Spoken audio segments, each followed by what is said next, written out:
इस देश के नेताओं को इकट्ठा करने से देश नंबर 1 नहीं बनेगा।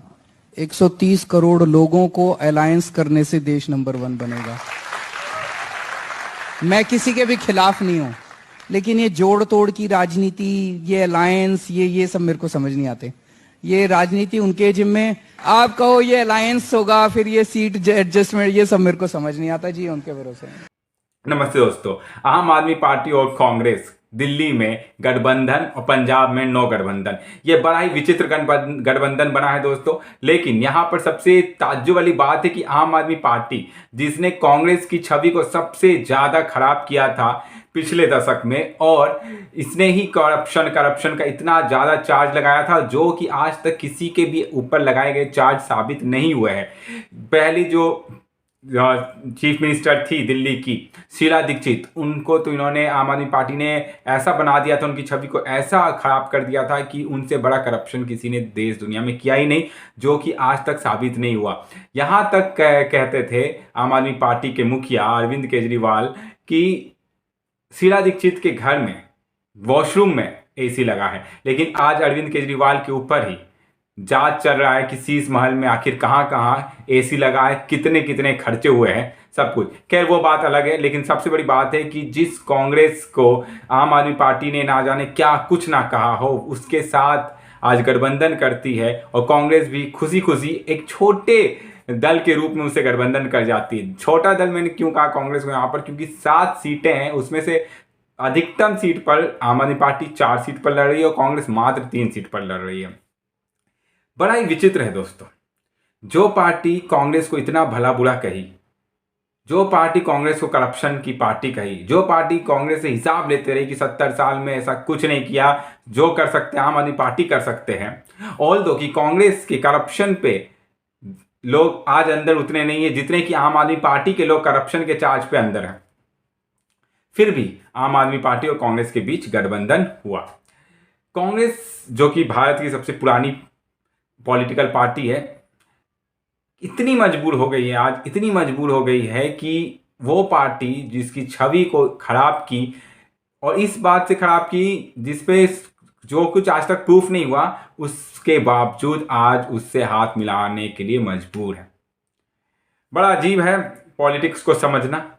लेकिन जब इस तरह की चीजें होती है, जब दो पार्टियां जो कि एक दूसरे के धुर विरोधी होते हैं, लेकिन धीरे धीरे परिस्थितियों के चलते या फिर कहे अपने स्वार्थ के चलते मिल जाते हैं, तो यहाँ पर अगर कोई विरोध में जाता है तो वो है जनता। और सिर्फ ये आम आदमी पार्टी और कांग्रेस पार्टी की बात नहीं है, बात है यहाँ पर, आप अगर बिहार की राजनीति की भी बात करें तो भी आप देखिएगा। हाल में कुछ दिन पहले गृह मंत्री ने क्या कहा? गृह मंत्री ने कहा कि नीतीश बाबू, कुछ भी हो जाए लेकिन हम आपको अब बीजेपी में शामिल नहीं करेंगे, एनडीए गठबंधन में आपको नहीं लेंगे। पर ये पॉलिटिक्स है दोस्तों। मैंने फिर से कहा, जैसे जैसे परिस्थितियां बदलती है, अपने अपने चीज़ों को जोड़ने के लिए, अपने अपने चीज़ों को साधने के लिए ये पॉलिटिकल पार्टी कुछ भी कर जाते हैं। और ठीक वही हुआ, नीतीश बाबू ने फिर से एक दल बदला, और फिर से जो गृह मंत्री ने कहा था हम आपको नहीं लेंगे, फिर से दोनों हाथ खोल करके नीतीश बाबू को अपने दल में लाया गया। ऐसा ही नहीं हुआ है, इसके पहले भी जब नीतीश बाबू आरजेडी का साथ छोड़े थे, तब लालू यादव ने भी कहा था कि हम नीतीश कुमार को वापस नहीं करेंगे, वो तो पलटी कुमार है। और पलटी कुमार जो नाम है, ये भी लालू यादव ने ही दिया था, पर उन्होंने फिर से पलटी मारा। और मैं तो अभी भी कहता हूँ, अगर फिर से वो पलटी मारेंगे तो फिर से वो कहीं भी जा सकते हैं, उनके पास हमेशा दोनों हाथ में लड्डू रहता है। तो ये सब चीजें जो होती है, जब एक पॉलिटिकल पार्टी लोगों के बीच जाती है, कहती है कि हम उसके खिलाफ है, हम उनके खिलाफ है, हम उस पॉलिटिकल पार्टी के खिलाफ है, फिर अगर वो परिस्थितियां बदलती है या फिर देखती है कि हमें जीतने के लिए क्या कुछ करना पड़ेगा, किससे हाथ मिलाना पड़ेगा, किससे हाथ नहीं मिलाना पड़ेगा, ये सब कुछ समीकरण करने के बाद वो उस पार्टी से हाथ मिला बैठती है जिसके खिलाफ वो लड़ रही थी। इस केस में दोस्तों आखिर हार किसकी होती है? इस केस में हार होती है उस भोले भाले जनता की, जो इन पॉलिटिकल पार्टीज के बातों में आती है और अपना कीमती वोट किसी को देती है।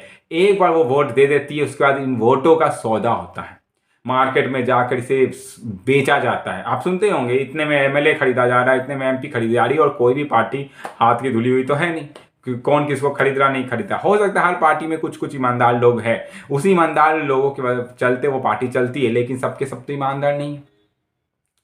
लेकिन सबसे बड़ी बात होती है कि आम जनता करे तो क्या करे, आम जनता के पास ऑप्शन ही क्या है फिर। तो विरोधी पार्टी इस तरह से मिलती रही। मुझे तो मैं ताज्जुब होता है कि आम आदमी पार्टी के जब आप पुराने खोल खोल के उनके वीडियोस वगैरह देखेंगे तो आपको मतलब समझ में नहीं आएगा कि ये पार्टी ने तो कहा था ना बीजेपी के साथ जाएंगे ना कांग्रेस के साथ जाएंगे और ना जाने किसके किसके कस्में खाई थी। वो पार्टी आज कांग्रेस के साथ हाथ मिलाने के लिए खड़ी है। क्यों? क्योंकि यहाँ पर क्या सिर्फ एक मुद्दा बीजेपी को हराना नहीं है, अपने आप को बढ़ाना है।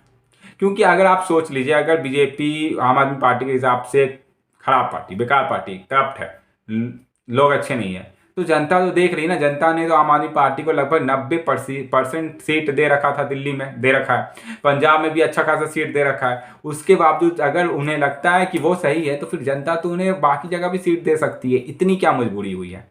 क्योंकि मजबूरी उनकी खुद की है, मजबूरी उन्हें खुद को बढ़ाना है। जनता को जो सही लगे गलत लगे वो अलग बात है। दोस्तों, इसके बावजूद आम आदमी पार्टी के मिलने के बावजूद कांग्रेस से क्या लगता है आपको, क्या बीजेपी की सीटें कम होगी? क्या बीजेपी 7 में से 7 सीट जो 2 बार से जीतते आ रही है दिल्ली में, वो जीत पाएगी कि नहीं जीत पाएगी? इस पर हम लोग डिटेल एनालिसिस वीडियो बना करके डालेंगे। लेकिन फिलहाल तो यही है दोस्तों कि जब दो विरोधी पार्टी मिल जाती है तो दोनों पार्टी एक हो जाती है और ऑपोजिशन में जनता चली जाती है। और ये किसी एक दो पार्टी की बात नहीं है, देश के हर पार्टीज की ये बात है। क्योंकि कहीं ना कहीं जब आप पॉलिटिक्स में जाते हैं तो अधिकतम केसेस में यही देखा गया है कि आपकी बात की कोई वैल्यू नहीं रह जाती है, बस और बस आपको सबसे प्यारी होती है कुर्सी। और वो कुर्सी के लिए आप हमेशा कहते रहते हैं कि जनता जवाब देगी, जनता जवाब देगी। जनता जवाब देती भी है तो उस जवाब को तोड़ मोड़ के आप लोग कुछ और बना देते हैं और जनता के बीच ना जाने फिर किस चेहरे को लेकर के, कैसे चेहरे को लेकर के आप जाते हैं। खैर दोस्तों, अब आम आदमी पार्टी और कांग्रेस पार्टी में और एक सबसे बड़ा बेतुका सा चीज जो है, उन्होंने दिल्ली में तो गठबंधन किया है लेकिन पंजाब में गठबंधन नहीं किया है। मतलब भारत के इतिहास में पहली बार दोस्तों ऐसा देखा जाएगा कि एक पार्टी जो कि मतलब 2 पार्टियां जो कि किसी एक स्टेट में, ऑल्दो दिल्ली पूर्ण स्टेट तो नहीं है, फिर भी मान लेते हैं कि किसी एक स्टेट में जनरल इलेक्शन में साथ लड़ती है और दूसरे स्टेट में वो अलग अलग लड़ती है। मतलब इतना अपना स्वार्थ कोई कैसे रख के जनता के बीच जा सकता है? और जनता क्या इतनी मूर्ख हो रखी है कि उन्हें कुछ भी नहीं दिखता है और वो मान लेगी कि हाँ, यहाँ पर हम इसे वोट देते हैं, वहां पर हम उसे वोट देते हैं। खैर, इसका जो भी रिजल्ट आएगा वो तो on the final day result counting में पता चलेगा। पर ये जनता भी देख रही है कि इस तरह का समीकरण जनता के हित में तो मुझे नहीं लगता है, लेकिन आगे जनता ही सर्वोपरि है। धन्यवाद।